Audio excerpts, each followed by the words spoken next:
Hi, I'm James Verdier, and welcome to the American Institute of Biological Sciences BioScience Talks, which is a forum for integrating the life sciences. Today we have two guests joining us. They are Liz Brown, who has a Bachelor's of Science degree with honors from the University of Tasmania, and Scott Carver, who's a disease ecologist at the University of Tasmania.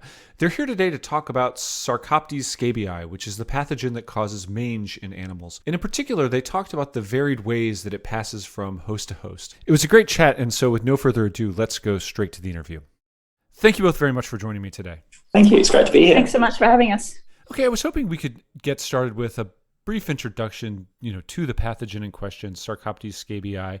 Can you tell me a little bit about it? What does it do? What kind of species does it infect? Okay, so Sarcoptes scabiei is the causative agent of the disease sarcoptic mange in animals, but that's known as scabies in humans. So it's a species of mite that burrows into the skin of its host and causes a range of clinical signs such as hair loss, skin thickening, itching, and a range of other things, and ultimately can lead to death via secondary infection, starvation, emaciation, and other things like that. So that's the general background on the pathogen. It infects almost 150 species of mammals around the globe. So it's one of the most widespread diseases in wildlife, and it has an expanding host range and is a priority concern for many species. Okay, so I take it I'm going to be itching at some point during this podcast the more that I think about this terrible creature. Yeah, it's great for neuroses. I find I'm often going like this while I'm talking about it. Yeah. Luckily, we won't be using the video, so we won't have to see me kind of scratching on my arm. You mentioned the expanding, host range of the species. Is that unusual? It probably depends on the type of pathogen you're talking about, for some emerging pathogens, then you tend to see expanding host ranges, and examples like that in places like North America include things like your bat white nose syndrome that has been introduced and emerged across that country, and formerly things like West Nile virus. And sarcoptic mange is the same sort of thing, but actually on a global scale. So it's really a panzoonotic pathogen that's being spread around the world, associated with European colonization across the globe, and just continues to have an expanding host range. And you mentioned in the article that this is one that may have spilled over from humans to animal populations rather than the other way around. We often hear about the inverse of that, which is zoonotic spillover to humans, but this is the opposite. Yeah, for sure. The spread of mange has been pretty much linked to the movement of humans and also their domestic animals and livestock. So, for example, in Australia, marsupials such as the wombat, which is particularly susceptible to sarcoptic mange, this has been linked to humans coming to Australia and bringing their canids, such as dogs, and introduced foxes, and this has led to emergence of the pathogen within wombats. Okay, and so, does it affect animals differently in terms of the severity of disease? Is it, less harmful in some versus others? Yeah, so some species, particularly immunocompromised humans, for starters, are more affected by scabies. But in terms of animals, some species such as canids are particularly affected. So Sarcoptes scabiei causes hypersensitivity reactions within its host. So some of them, what we call the most severe form, which is crusted mange, can occur in a few species such as wombats and other carnivores such as foxes. And it's not completely clear why this is different in different host species. Scott, do you want to add anything to that? Yeah, yep. So the hypersensitivity responses that Liz is sort of talking about, generally there's 4 types of hypersensitivity responses animals have to pathogens. And you tend to see broadly that mammals infected by Sarcoptes scabiei display one of 2 of those, which one of them is a type 1 hypersensitivity response, which is an inflammatory immune response.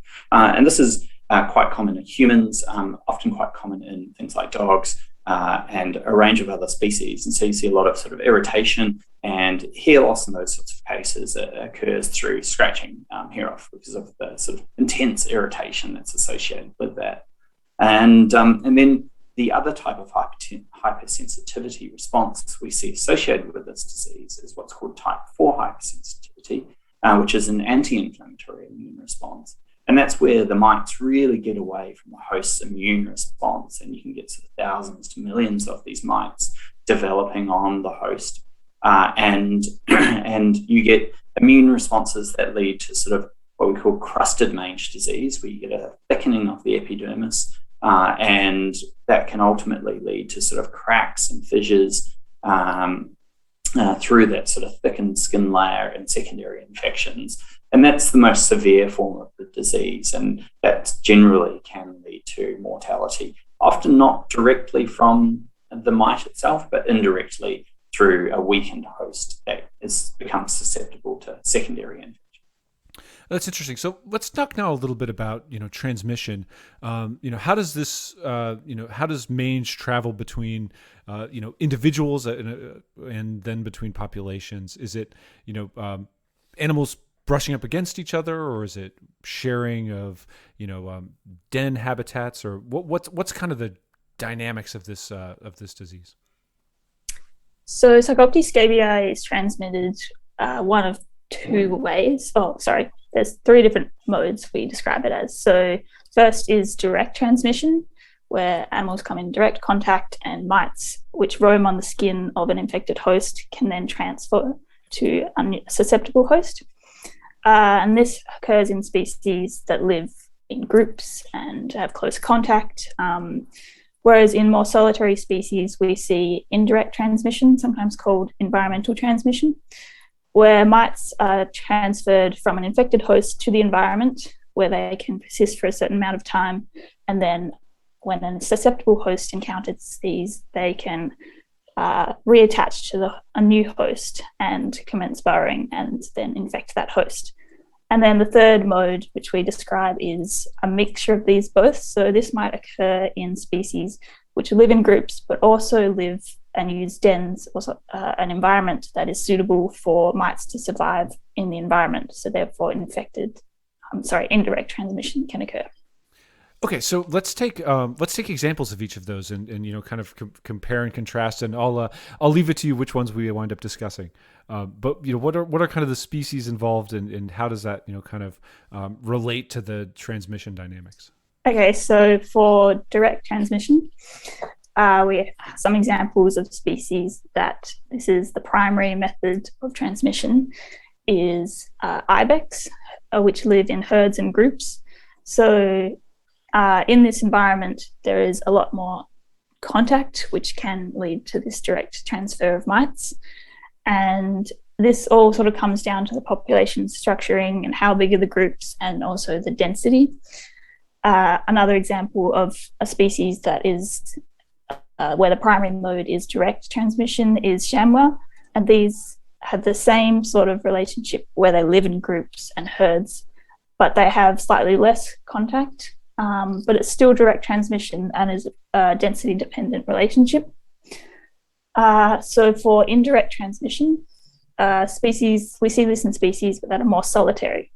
So our best example is the bare-nosed wombat in Australia. This wombat is particularly susceptible to sarcoptic mange, and the primary mode of transmission is indirect because this species does not contact other individuals very frequently.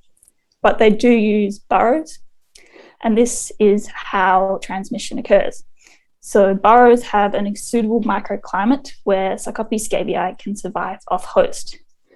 Wombats also do what we call asynchronous burrow switching, where one wombat may use multiple burrows, and they switch and overlap in their use of burrows at different times. So therefore, infected wombats can deposit mites in a burrow, and the susceptible wombat may then encounter that. And that's how indirect transmission can occur in that system. And then finally, for both indirect and direct transmission occurring in one population, we have examples such as kit foxes. So they live in groups and packs, but they also use dens. So within this environment, there's a high chance of both direct transmission occurring between individuals, but also indirect transmission occurring within what we might call an infected environment, such as a den, where mites might be able to survive with the suitable conditions for this.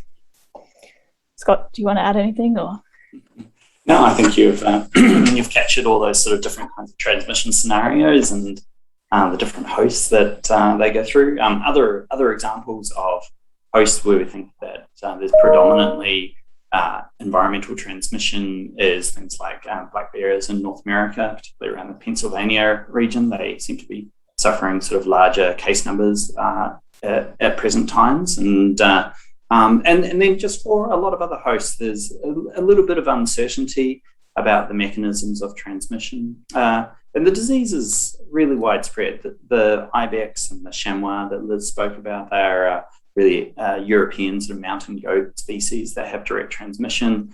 And then you see sort of similar mechanisms of transmission in some of your camelids in South America, such as your llama, your vicuña, and your alpaca down there. Yeah, that's interesting. The black bear example struck me because for a little while back, there was a bit of a foofara about some terrifying, animal that caught the attention of cryptozoologists, and it turned out to just be a black bear, which had been, badly affected by mange and was sporting no fur, and which is not a good look for a black bear, incidentally. No, I'm going to say one of the most sort of, I think things that sort of grabs people about sarcoptic mange and actually makes it one of the most interesting diseases is that it's one of those sort of few pathogens infecting an animal that you can physically see. It's most pathogens that infect an organism, they may feel unwell. I don't know if you can get a sample of blood or some other sort of diagnostic sample, you can diagnose it. But for the most part, you can't actually sort of see those infections. And this is sort of what makes sarcoptic mange an interesting study system to work with, is that you can visually see these animals and their clinical signs, usually associated with what we call alopecia, which is the loss of hair, and be able to diagnose them without having to actually approach the animal, without having to capture them. And so there's a lot of research that we're able to do by virtue of this sort of physically obvious signs of disease. That's interesting, and you're leading into my next question, which is a very non-science person question. But how do you study, this? How do you get us? How do you learn, that sarcoptic mange is existing within, the dens of a wombat or a black bear, or being transmitted among kit foxes or coyotes from animal to animal? How do you find this out, and how do you avoid them? Such a good question, and such a tricky answer. Really, one of the key characteristics is that it's a very well described disease across lots of different host species around the world. So we know what etiology looks like. So what the symptoms, the clinical types of symptoms look like, and they're quite similar across lots of different host species. And there are sort of gold standards of the way that you can diagnose this pathogen. In this case, the gold standard diagnostic technique is to do a scraping of the skin using essentially a scalpel blade, and then looking at that scraping under a microscope, and you can see these microscopic mites actually sort of wriggling around underneath of that. And that has variation in how successful that diagnostic is. And because you've got these sort of relatively established techniques, diagnosis usually happens relatively readily when you suspect it, if you can get the animal in hand. But you can still diagnose it with a degree of certainty from sort of observational sort of surveys as well. I'll just add that in terms of like measuring transmission and detecting transmission, that's sort of one of the key challenges in that field, because it's quite hard to actually demonstrate transmission, and doing like experimental transmissions a bit. I've definitely done transmission experiments in the past, but it's not that easy to do. So while writing this paper, one of the things that I found was that the mode of transmission was mainly just assumed. It's often quite difficult to actually demonstrate for sure, like that it's direct transmission or it's indirect transmission, or even more complicated when it's both direct and indirect transmission. What's the dominant mechanism there, and are they occurring simultaneously, and how do you show that is sort of one of the key challenges I found. Yeah, that does sound difficult. So, how do you begin to overcome that? Is it experimental, or is it, observational, and you just kind of piece it all together? How does that typically work? One of the things we have, we know that there's some really good laboratory studies with sarcoptic mange for the environmental sort of survival of the mite. There's some old studies, but very good studies, looking at sort of key climatic drivers of mite survival, which are temperature and humidity. And we understand about how the survival time in terms of the number of days the mite can survive off a host and still infect into a host's skin based on these conditions. And so we know the sort of optimal environment for these mites to survive off of a host is cool temperatures and very high humidities. And that they can survive up to about 19 days in laboratory conditions. And it's only relatively recently that people have been trying to apply that information into the field, particularly for den-using species, to get some sort of estimates on how long mites might actually be surviving in the environment, which is what Liz did her honours research on, and I'm going to let her talk about now. Okay, bit of self-promotion. So my research project that I did was about looking at the suitability of wombat burrows for environmental survival of Sarcoptes scabiei. So we measured the conditions within wombat burrows, doing a few different things using ground penetrating radar, and we also had a little robot that we drove into a few burrows. But ultimately what we were looking for was the information on the conditions within these burrows, and then we used laboratory data to model how long mites could survive in this environment. And then this is quite important information specifically for bare-nosed wombats, and has gone into the modelling side of things and a few other projects that the lab group is generally working on for like treatment of mange, and also modelling the seasonality and how this affects disease spread in wombat populations. So it's, important information for understanding how the pathogen might spread. So I think, James, sort of a more general answer to your question, trying to study transmission in any animal for any pathogen, and particularly for this one, really involves a sort of a meeting of lots of different disciplines and expertise. So including laboratory studies where you can sort of understand aspects about sort of the pathogen and its capacity to infect different host species and survive off of a host. It involves sort of veterinary expertise in terms of diagnoses. It involves ecological expertise in terms of sort of being able to sort of study how these animals sort of move around and interact with one another or interact with their environment. And it also involves sort of modelling expertise in the sense of being able to sort of bring together these various complexities into some sort of unifying sort of framework so that we can start to use these things to help us draw together all these lines of information to explain what we're seeing in nature. Very frequently we've heard recently about, various pathogens being studied through, genetics. Has that, instrument been brought to bear against this one? Yeah, it has. And we've have a really interesting emerging sort of picture that's coming out of that. So one of our lines of evidence that Sarcoptes scabiei has the sort of European or sort of European, Middle Eastern sort of origins is that when you look at the genetic structure of this mite, you tend to see it sort of separates out between sort of carnivores, omnivores or herbivores and humans in the sort of European region. So if you look at microsatellite markers of these mites, you can see these quite clear, distinctive sort of blades of it. But then when you move sort of out of Europe, that breaks down, that relationship doesn't persist, and you tend to see a much more of a mixture. And that really suggests that probably that this mite has been sort of taken from this area and spread around the world.